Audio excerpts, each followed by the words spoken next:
Good morning. नमस्कार दोस्तों, मैं डॉक्टर विजया वाकोडकर फ्रॉम भिलाई छत्तीसगढ़। आज हम बात करते हैं बहुत ही कॉमन सब्जेक्ट जो कि रोज़ाना प्रैक्टिस में आते हैं बहुत सारे पेशेंट वाइट डिस्चार्ज लेके।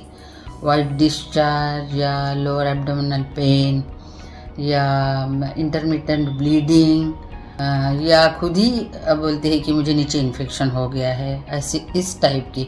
हमने जब से MBBS पास किया और हम लोग इंटर्नशिप करके जब क्लिनिकल साइड में आते हैं और गायनिक वाली OPD में हम काम करते हैं, तब से हमने देखा है कि OPD में maximum patient ladies white discharge के नाम से आते हैं। मैक्सिमम तादाद वाइट डिस्चार्ज के नाम से ही पेशेंट आते हैं। तो ये वाइट डिस्चार्ज क्या है?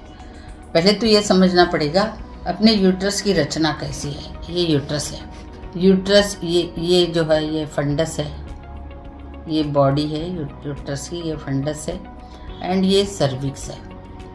सर्विक्स यानी बच्चेदानी का मुंह। ये थोड़ा सा पार्ट वजाना में रहता है और थोड़ा सा पार्ट अंदर रहता है। इसके दो पार्ट होते हैं, तो endocervix and ectocervix, and ये पूरा वजाना है।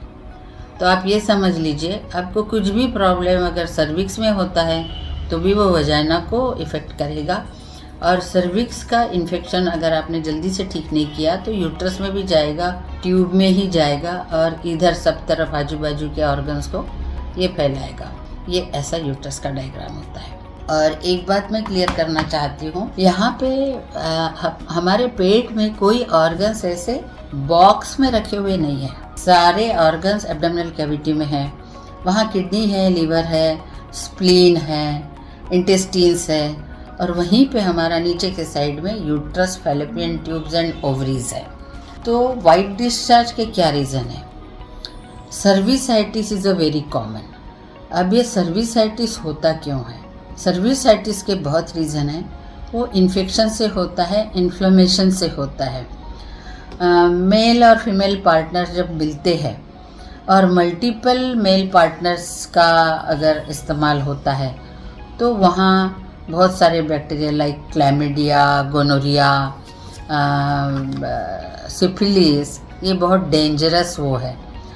सिंपली अगर देखेंगे तो छोटा मोटा सर्विक्स का छोटा मोटा छाला हुआ है, या हाइजीन ठीक से मेंटेन नहीं करी, मेंस्ट्रुअल हाइजीन या पर्सनल हाइजीन ठीक से मेंटेन नहीं करी।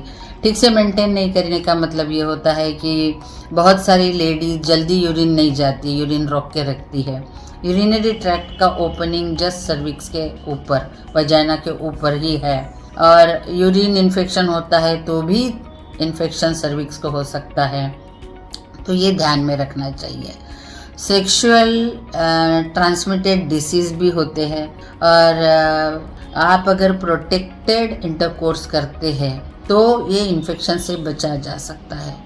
और जो कंडोम वगैरह यूज़ करते हैं, वो कंडोम का अगर आपको एलर्जी है, या मेंस्ट्रुअल कप यूज़ करते हैं लेडीज़, उसका अगर एलर्जी है, या उसके मटेरियल का अगर आपको एलर्जी है, तो भी वहाँ पे इन्फेक्शन एंड इन्फ्लेमेशन हो सकता है।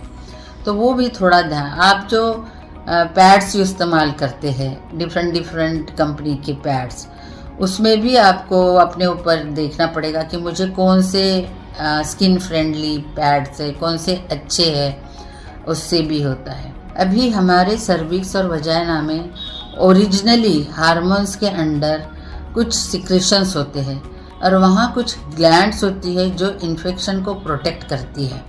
परंतु अगर वो इन्फेक्शन बहुत ज़्यादा तादाद में है तो वो वजाइना को भी इन्फेक्ट करता है, सर्विक्स को इन्फेक्ट करता है, और सर्विक्स का इन्फेक्शन अगर ज़्यादा हुआ तो through uterus, through fallopian tube वो नीचे भी पेट के अंदर जा सकता है।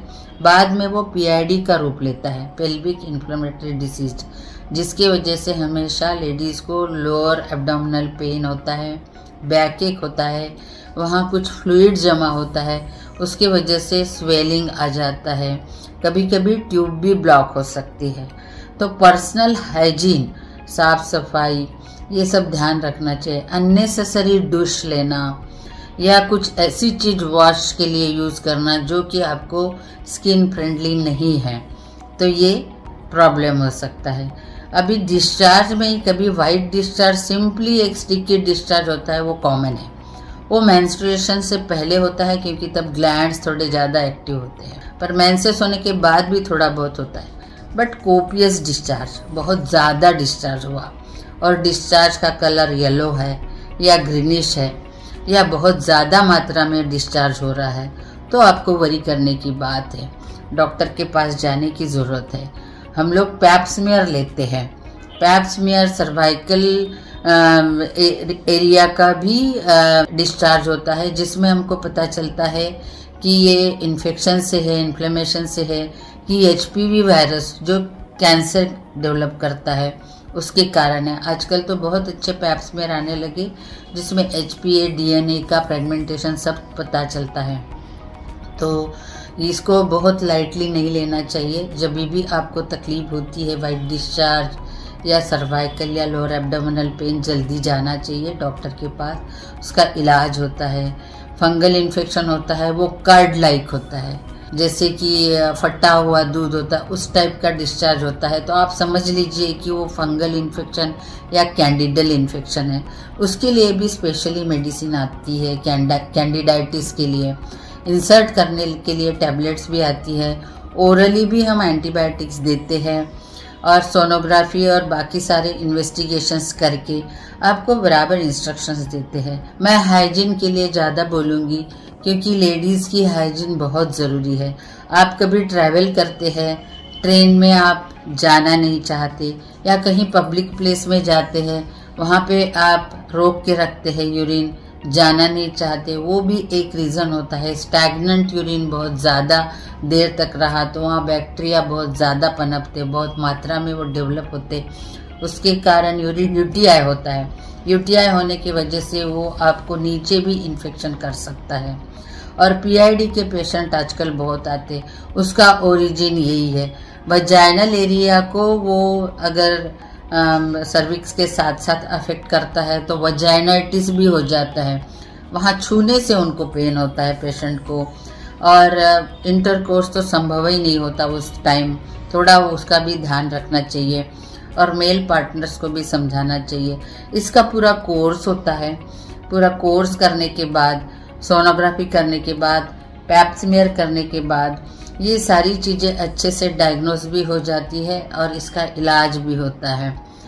पैप स्मीयर ज़रूर करिए, after 35 it should be done. And HPV के वैक्सीन आते हैं, वो छोटी बच्चों को 9 साल के बाद 2 डोज लगते हैं।